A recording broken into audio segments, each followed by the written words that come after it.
Hello hi दर्शक नमस्ते म हजुरकै अप्सर आचार्य फेरि पनि नयाँ भिडियोका साथ हजुरमाझ उपस्थित भइसकेकी छु र आशा गरेकी छु धेरैभन्दा धेरैजनाले सब्सक्राइब गरिदिइसक्नु भएको छ मेरो च्यानल र अब पनि सब्सक्राइब गरिदिनु हुनेछ भनेर चाहिँ नि आशा राखेकी छु र धेरै दुःख पनि छैन त्यही तलको रात कि टक्क थिच्ने मात्रै हो सो सब्सक्राइब चाहिँ गरिदिनु होला मेरो च्यानललाई र कतिजनाले सब्सक्राइब गरिदिनु भएकोलाई चाहिँ भेरी बिग हक फर यु है मेरो फ्यामिली भइदिनु भएकोमा र यति भन्दै चाहिँ नि आजको मेरो भिडियोतर्फ चाहिँ अगाडि बढौँ है त मैले चाहिँ नि धेरै नै डिएमहरू भेटिराखेको हुन्छु कि यति धेरै डिएम आउँछ कि प्लिज दिजु होइन स्टडी रिसर्च मटेरियलहरूको बारेमा चाहिँ नि भन्नाले केही भनिदिनु होला कि यसो कसरी पढ्ने कतिखेर पढ्ने हुन्छ नि कुन कुन मटेरियल्सहरू चाहिँ पढ्दाखेरि चाहिँ नि एकदमै फ्रुटफुल हुन्छ प्रोडक्टिभ हुन्छ भनेर चाहिँ नि एकदम धेरै क्वेसनहरू आइराखेको हुन्छ सो मेसेजहरूलाई चाहिँ नि आई क्यानट रिप्लाई होइन किनभने मसँग पनि टाइमको अभाव छ होइन सो मैले नि अनि त्यही भएर यो होल भिडियो चाहिँ नि त्यसैको लागि नै डेडिकेटेड गरेको छु यदि हजुर इन्ट्रेस्टेड हुनुहुन्छ र अब अपकमिङ सीईको लागि चाहिँ हजुर क्यान्डिडेट हुनुहुन्छ भने चाहिँ नि यो भिडियो हजुरलाई लागि एकदमै इन्फर्मेटिभ हुनेछ र एकदमै फ्रुटफुल रहनेछ भन्ने चाहिँ मैले ग्यारेन्टी दिन्छु होइन सो लास्टसम्म नै हेरिदिनु होला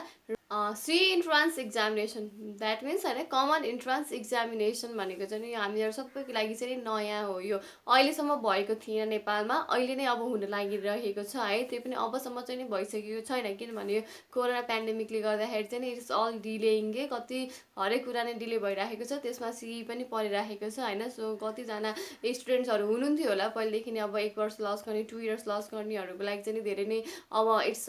नट बेनिफिटेड होइन त्यसको लागि चाहिँ आइएम रियली सरी होइन त्यसको लागि पनि हजुरले सानो चित्त नदुखाइकन एकदमै मजबुत तरिकाले प्रिपरेसन गर्नुभयो भने चाहिँ अवश्य नै नाम निस्किनेछ भनेर बेस्ट अफ लक भन्न चाहन्छु र अहिलेको हाम्रो कमन इन्ट्रान्स एक्जामिनेसनको कुरा गर्नु पर्दाखेरि चाहिँ नि यसको हाम्रो 200 मार्क्समा इट इज डिभाइडेड है र यसको टाइमिङ रहेको छ 3 आवर्स द्याट इज 180 मिनट्समा हजुरले 200 क्वेसन चाहिँ नि सल्भ गरिसकेको हुनुपर्छ अनि पहिला चाहिँ 200को नहुने अहिले नै 200को किन भनेर सुइसन गर्नु छ हजुरको मनमा उठेको छ भने चाहिँ नि यो के कारणले गर्दाखेरि हो भन्दाखेरि किनभने थोरै मार्क्स राख्दाखेरि चाहिँ नि कन्टेन्ट कभरेजहरू चाहिँ नि राम्रोसँग हुने भएन कि the content that would be covered in the examination is not that much as compared to the 200 marks examination राख्दाखेरि चाहिँ नि हजुरको जति पनि पढ्नुहुन्छ नि म्याक्सिमम भन्दा म्याक्सिमम चाहिँ नि कभरेज हुने भयो कि सो 200 मार्क्समा चाहिँ यो डिभाइडेड गरिएको र थोरै मार्क्समा यदि क्वेसनहरू एटेम्प्ट गरिएको छ भने चाहिँ नि त्यसमा चाहिँ नि स्टुडेन्ट्सहरूकोमा चाहिँ नि राम्रोसँग डिफ्रेन्सिएसन हुन सकेन कि टाई अप मार्क्सहरू चाहिँ धेरै नै आयो कि सो त्यसै कारणले गर्दाखेरि पनि अहिले 200 मार्क्समा चाहिँ नि यो सिईलाई चाहिँ नि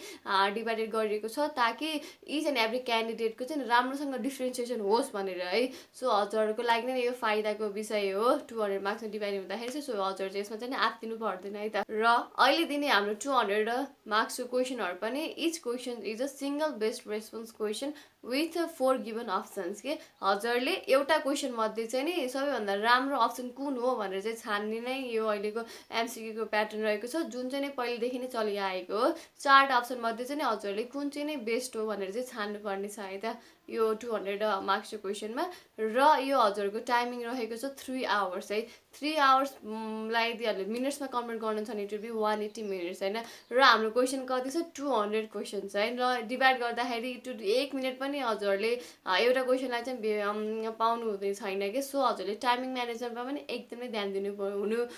पर्छ यो अहिलेको सिई एक्जामिनेसनको लागि लेस देन 1 मिनटमा हजुरले एउटा क्वेसन चाहिँ सल्भ गरिसक्नुपर्छ है सो हजुरले त्यसै अनुसार आफ्नो टाइमिङलाई आफ्नो पेसलाई चाहिँ त्यही अनुसार चाहिँ मिलाएर चाहिँ नि अहिलेको मक टेस्टहरूमा चाहिँ प्र्याक्टिस गर्दै अगाडि बढ्नु भयो भने चाहिँ पक्कै पनि हजुरलाई फाइनल एक्जामिनेसनमा चाहिँ नि सजिलो हुनेछ अहिलेको सिई एक्जामिनेसनमा चाहिँ नि पास मार्क भनेको चाहिँ 50% भइहाल्यो जहिले सधैँ चलिआएको जस्तो र यसमा चाहिँ नि there is no negative marking है यो चाहिँ नि हजुरहरू सबैलाई फाइदा रहेको छ पहिला चाहिँ नेगेटिभ मार्किङ हुने गर्थ्यो र अहिले चाहिँ नेगेटिभ मार्किङ हुने छैन सो गाइस कङ्ग्रेचुलेसन हाम्रो यो एमसिक्यूहरूको चाहिँ नि डिफिकल्टी लेभल चाहिँ नि 3टा आधारमा चाहिँ डिभाइड गरिएको छ है अहिले सिई एक्जामिनेसनले चाहिँ नि इट विल बी अफ एउटा रिकलमा गरिएको छ अर्को भनेको चाहिँ अन्डरस्ट्यान्डिङमा गरिएको छ अर्को भनेको चाहिँ नि एप्लिकेसनमा गरिएको छ है रिकल चाहिँ नि हजुरको 30% छ अनि त्यसपछि अन्डरस्ट्यान्डिङले चाहिँ नि हजुरको 50% चाहिँ नि कभर गर्छ एन्ड एप्लिकेसन कभर अफ 20% हो कि त्यसैले 100%मा चाहिँ नि हजुरको डिफिकल्टी लेभल चाहिँ रिकल अन्डरस्ट्यान्डिङ एन्ड एप्लिकेसन गरेर तिम्रो 30, 50 एन्ड 20 कोमा चाहिँ नि डिभाइडेड भएको छ है। सो रिकलमा चाहिँ हजुरहरूको चाहिँ नि डाइरेक्ट क्वेसनहरू पढ्न जान्छ कि पढिराखेको क्वेसनहरू हुन्छ नि that is not require any kind of thinking logical रिजनिङहरू केही पनि चाहिँदैन डाइरेक्ट बेस्ट क्वेसनहरू स्ट्यान्डिङमा चाहिँ नि हजुरहरूको चाहिँ नि 1 लेभल अबभ अफ द रिकल है। रिकलमा चाहिँ हजुर डाइरेक्ट क्वेसन भयो अन्डरस्ट्यान्डिङमा चाहिँ हल्का मोडिफाई भएर चाहिँ नि आएको हुन्छ है क्वेसनहरू चाहिँ नि हजुर आत्तिनु पर्दैन त्यही एउटा क्वेसन यो हो भने अर्को क्वेसनको एन्सर के होला भन्ने जस्तैमा चाहिँ नि अन्डरस्ट्यान्डिङ पऱ्यो होइन। It I think it will consist of the numericals होइन। अर्को भनेको चाहिँ एप्लिकेसनको बारेमा छ है कुनै पनि न्युमेरिकल फर्मुलाहरू चाहिँ नि हजुरले फिजिक्समा पढिएको हुन्छ नि त्यो कुराहरू चाहिँ नि हजुरले कसरी एप्लाई गर्नुहुन्छ भनेर चाहिँ नि हाम्रो एप्लिकेसनमा पढ्न गयो है। Talking about the eligibility criteria for the CE examination है। सिई एक्जामिनेसनमा क्यान्डिडेट हुनको लागि चाहिँ हजुरले के क्राइटेरियाहरू चाहिँ फुलफिल गर्नुपर्ने हुन्छ है। के अरे अब सिई क्यान्डिडेट हुनुहुन्छ भने चाहिँ यो हजुरको लागि परेन but those who are watching +2 students हुनुहुन्छ भने चाहिँ यो हजुरलाई इम्पोर्टेन्ट हुनसक्छ है। हजुरले सिई एक्जामिनेसन क्यान्डिडेट हुनको लागि चाहिँ नि यु सुड गेट एटलिस्ट अहिले चाहिँ हाम्रो ग्रेडिङ सिस्टम छ होइन सबै फिजिक्स केमिस्ट्री बायोलोजीमा you should get at least of C+ है र अरू सब्जेक्टहरूमा चाहिँ यु सुड गेट C र हजुरको GPA चाहिँ नि 2.4 चाहिँ नि हुनुपर्छ मिनिमम पनि सिई एक्जामिनेसनको क्यान्डिडेट हुनको लागि। अब talking about the syllables of the CE है। सिईमा चाहिँ के पर्छ भने एज युजुअल हाम्रो फिजिक्स केमिस्ट्री बायोलोजी त पढ्यो नै प्लस अहिले एक्स्ट्रा नयाँ भनेको चाहिँ म्याथ थपिएको छ मेन्टल एजिलिटी टेस्ट है। अब फिजिक्सले चाहिँ हजुरको 50 मार्क्स कभरेज गरेको छ एन्ड देन केमिस्ट्रीले पनि 50 मार्क्स कभरेज गरेको छ अनि बोटनी के अरे biology consisting of zoology and botany zoology and each of consisting of 40 मार्क्सको है जसले गर्दाखेरि बायोलोजीलाई चाहिँ 80 मार्क्सको चाहिँ बनाएको छ एन्ड म्याथ भनेको चाहिँ इट इज अफ 20 मार्क्सको क्वेसनियर हुन्छ है। सो अब म्याथमा चाहिँ हजुरले के पर्छ भने क्युरियस हुनुहुन्छ भने चाहिँ it is divided into the 5 or you can also say 4 headings होइन जसमा चाहिँ हजुरको एउटा भर्बल रिजनिङ पर्छ अर्को भनेको चाहिँ लजिकल सिक्वेन्सिङ पर्छ अनि next one is the numerical reasoning अर्को भनेको चाहिँ स्पेसियल रिजनिङ हुन्छ एन्ड द लास्ट वान चाहिँ एब्स्ट्र्याक्ट रिजनिङ हुन्छ है। यसरी चाहिँ हजुरको म्याथलाई चाहिँ डिभाइड गरिएको छ है र यो स्पेसियल र अन्तखेरि चाहिँ spatial and then the abstract रिजनिङलाई चाहिँ एउटैमा राखेर टोटल चाहिँ 5 मार्क्स छ अरूहरूको चाहिँ इन्डिभिजुअली 5 गरेर चाहिँ इट इज अफ 20 मार्क्सको क्वेसनियर छ है म्याथको लागि। अब म्याथ थपिएको छ भनेर हजुरहरूले अब के हामीले म्याथलाई नै बढीभन्दा बढी टाइम दिने हो त एब्सोल्युटली नो किनभने म्याथ भनेको अब आई डोन्ट थिङ्क सो है सबैले नै सबै मिलाएर आउनु छ भनेर चाहिँ म भन्न सक्दिनँ त्यति बेला लक फ्याक्टरले पनि म्याटर गर्छ होइन। सो त्यही भएर म्याथको लागि चाहिँ नि हजुरहरूले अहिलेदेखि नै प्लिज आफ्नो टाइम चाहिँ नि धेरैभन्दा धेरै चाहिँ त्यसमा चाहिँ फोकस नगरिदिनु होला किनभने म्याथ भनेको it's a whole different thing चाहिँ हामीले यो डे टु डेली लाइफमा चाहिँ हामीले यो पढ्ने कुरा पनि हुँदैन र यदि हजुर पिसिबी सबै कम्प्लिटली थरो पुरै you have completed all the syllabus of the PCB होइन भनेछ भने चाहिँ नि यु क्यान डु म्याथ होइन। तर अब यदि यतैपट्टि नै कम्प्लिटेड भएको छैन भने चाहिँ नि हजुरले म्याथलाई नै एकदम फोकस गरेर म 20मा 20 ल्याउँछु भनेर चाहिँ यु क्यानट गो है। सो त्यसलाई चाहिँ हजुरले र आउँदैन भनेर हजुरले टेन्सन लिएर चित्त दुखाएर पनि बस्नु पर्दैन यदि म्याथ आउँदैन भने चाहिँ नि होइन यसले कुनै पनि म्याटर गर्दैन। यदि हजुरले अलिअलि रिजनिङ गर्न सक्नुहुन्छ भने चाहिँ यु क्यान डु इट है त्यो म्याथको लागि। सो म चाहिँ के एडभाइस दिन चाहन्छु भन्दा चाहिँ म्याथलाई चाहिँ हजुरले अहिलेदेखि नै तिम्रो के अरे टाइम चाहिँ नि बढी इन्भेस्ट चाहिँ नगरिदिनु होला दिनको आधा घन्टा जति हल्का क्वेसनरहरू हेरेर चाहिँ नि म्याथलाई चाहिँ हजुरले चाहिँ अगाडि बढाउन सक्नुहुन्छ है। सो होल टाइम चाहिँ यसलाई चाहिँ नदिनु होला मेन फाउन्डेसन भनेको चाहिँ इट इज अफ पिसिबी नै यदि पिसिबी नै हजुरको स्ट्रङ छैन भने हजुरको नाम निस्किने चान्सै छैन होइन। सो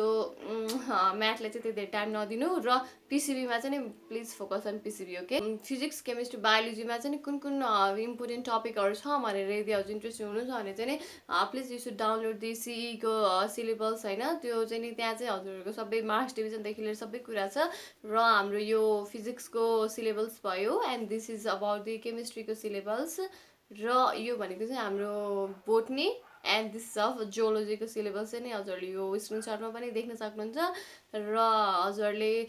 यो सिलेबस चाहिँ नि प्लिज डाउनलोड गर्नु होला र यसै अनुसार चाहिँ आफ्नो मार्क्स डिभिजन वेटेज कति छ इच एन्ड एभ्री टपिकको चाहिँ त्यही अनुसार चाहिँ हजुरले अगाडि बढ्नु होला। र यति भयो हाम्रो सिईको ओभरभ्यू है यो चाहिँ नि सामान्य रूपमा भन्नुपर्दाखेरि चाहिँ नि सेन्ट्रल कमन सरी अघि सेन्ट्रल नै भनिराखेको छु इट्स अ कमन एन्ट्रान्स एक्जामिनेसनको ओभरभ्यू चाहिँ नि यति नै हो भन्नुपर्छ है। र हजुरले यसबाट केही आइडिया चाहिँ नि थाहा पाइसक्नु भएको छ होला, not for the CE candidates but those who are studying at the +2 लेभलको लागि चाहिँ नि यो चाहिँ नि अलिकति इन्फर्मेटिभ नै भयो भन्ने चाहिँ नि मैले आशा राखेकी छु है। अब चाहिँ नि हामी स्टडी रिसोर्स मटेरियल चाहिँ कुन कुन रिसोर्सहरू चाहिँ पढ्दाखेरि चाहिँ नि we can secure the highest marks भनेर, हाइएस्ट अथवा high you can get into the merit list भने स्टार्टिङ फ्रम द फिजिक्स है। फिजिक्सबाट सुरु गर्नु पर्दाखेरि चाहिँ नि मोस्ट बुक आई प्रिफर है, हजुरहरूलाई म रिफर गर्नु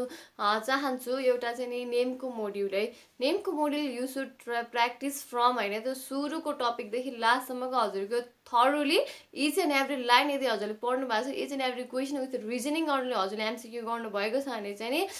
द्याट इज इनफ भन्छु कि म है। र यदि हजुरलाई अझै पढ्न मन छ भने चाहिँ नि कपिलेश्वर झा भाइब्रेन्टमा इट वुड बी अभाइलेबल है। त्यसको उहाँको त्यो सरको बुक चाहिँ नि एकदमै राम्रो छ है। एउटा च्याप्टरमा हजुरले चाहिँ नि लगभग 200-300 वटा क्वेसन चाहिँ नि यु क्यान सल्भ इट, र त्यति प्र्याक्टिस गरिसकेपछि I think it would be if enough कि है। यदि हजुरले नेमको मोड्युल र अर्को भनेको चाहिँ नि कपिलेश्वर झाको बुक छ है, सरको बुक छ है, त्यो प्र्याक्टिस गर्नुहुन्छ भने चाहिँ नि मोर देन इनफ बुक छ है। र यदि हजुरलाई अझै पढ्न मन छ र हजुरलाई चाहिँ नि रिफरेन्सको लागि कुनै बुक हेर्न मन छ भने चाहिँ you can go for the mega physics हो कि यो चाहिँ इन्डियन पब्लिकेसनको भइहाल्यो होइन। सो हजुरले चाहिँ नि यो मेगा फिजिक्सलाई चाहिँ नि के अरे रिफरेन्समा राखेर चाहिँ पढ्न सक्नुहुन्छ। र मेगा फिजिक्स चाहिँ भ्याउँछु भनेर चाहिँ नलाग्नुहोस् है, यो सम्भव पनि छैन र गरेर पनि साध्य छैन। ओन्ली फिजिक्स मात्रै हजुरको कमन इन्ट्रान्स इक्जामिनेसनमा सोध्ने पनि होइन, it consist of chemistry, biology, math पनि छँदैछ अहिले त होइन। सो हजुरले नेमको मोड्युल अनि त्यसपछि कपिलेश्वर झा सरको बुक भयो, अनि त्यस प्लस हजुर रिफरेन्सको लागि मात्रै चाहिँ नि मेगा फिजिक्स चाहिँ हजुरले कन्सल्ट गर्न सक्नुहुन्छ। यदि हजुरले यो दुईवटा मात्रै बुक भ्याउनु भएको छ अगाडि मैले भनेको it would be more than enough okay. र हजुरले यही अनुसार चाहिँ प्र्याक्टिस गर्दै जानु होला। फिजिक्सको लागि चाहिँ केमिस्ट्रीको कुरा गरौँ है त। केमिस्ट्रीमा अब हाम्रो जेनरल एन्ड फिजिकल केमिस्ट्री पढ्यो, अर्को इनअर्ग्यानिक एन्ड अर्ग्यानिक केमिस्ट्री पढ्छ है। र इनअर्ग्यानिकमा हजुरको चाहिँ नि अलिक बढी नै अब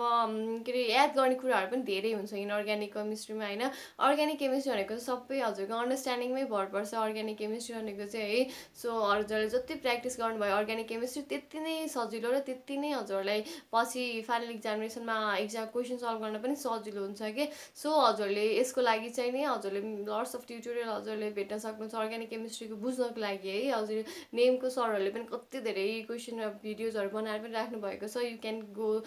थ्रु अल दोज थिङ्स होइन। र अर्को बुक भनेको चाहिँ नेमको मोड्युलै भन्छु म है केमिस्ट्रीको लागि। र यदि हजुरले रिफरेन्समा यदि पढ्न चाहनुहुन्छ भने चाहिँ नि you can go through the जेपीएनपीको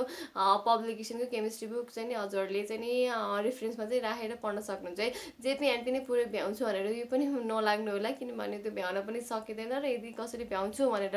पढ्नु छ भने त जानुहोस् है, म केही पनि भन्दिनँ। र यसमा हाम्रो फिजिक्स र केमिस्ट्री बायोलोजी पनि त सोध्छ नि त, सो केमिस्ट्री मात्रै पास गरेर त भएन। र हाम्रो यो इन्डिभिजुअल मार्किङ पनि हुने होइन, हजुरको एज अ होल मार्किङ हुने हो है। सो त्यही भएर चाहिँ नि केमिस्ट्रीको लागि चाहिँ नि नेमको मोड्युल अथवा अनि रिफरेन्सको लागि चाहिँ नि you can go for the JPNP भन्न चाहन्छु। र अर्ग्यानिक केमिस्ट्रीको कन्सेप्टहरू क्लियर गर्नको लागि चाहिँ नि हजुरले लट्स अफ युट्युबमा ट्युटोरियल्सहरू भेट्न सक्नुहुन्छ, हजुरले त्यसलाई चाहिँ नि कन्सल्ट गर्न सक्नुहुन्छ है त। बायोलोजीको है, बायोलोजीमा अब दुईवटा डिभिजन छ, बोटनी एन्ड जोलोजी। बोटनी भनेको प्लान्टहरूको स्टडी भयो, जोलोजी चाहिँ अल अबाउट द एनिमल्स है त। र यो यसको लागि चाहिँ नि हजुरले के त्यो नेमको मोड्युल त मोस्ट नै हो है। Each and every line of the नेमको मोड्युल चाहिँ हजुरले यदि याद गर्न सक्नुहुन्छ भने त नेम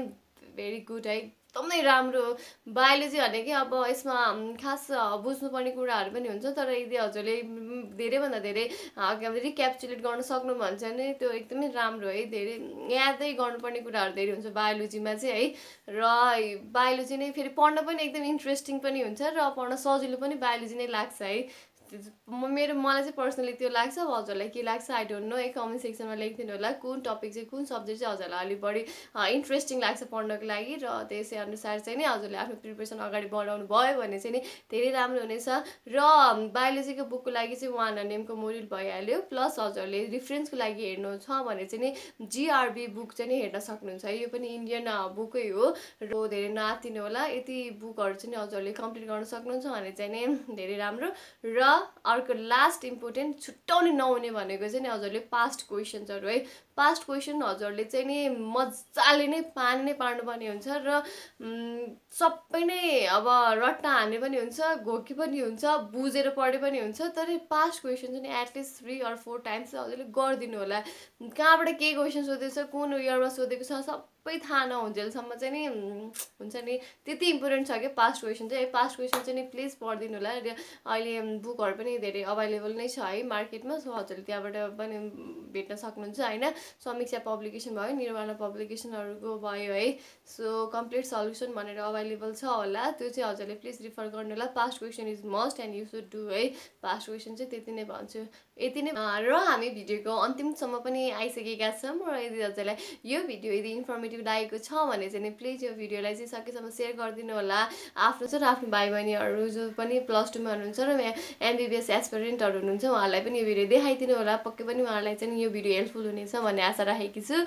र अब हजुरहरूलाई चाहिँ अहिले थाहा छ कोभिड पेन्डेमिक चलिरहेको छ, त्यसको लागि चाहिँ हजुर सबैजना सेफ भएर बस्नु होला। Hand sanitization, mask and social distancing होइन 3 कुरा यदि हजुरले फलो गर्नुहुन्छ भने हजुर सजिलै नै बस्न सक्नुहुन्छ र घरमै बस्नुहोस्, राम्रोसँग आफ्नो सीईको लागि प्रिपरेसन गर्नुहोस्। त्यति भन्दै म हजुरकै साथी अप्सरा आचार्य फेरि पनि अब अर्को नयाँ भिडियोको साथ उपस्थित हुनेछु। त्यति दिनको लागि चाहिँ नि हजुरको माझ बिदा हुन चाहन्छु। By by guys.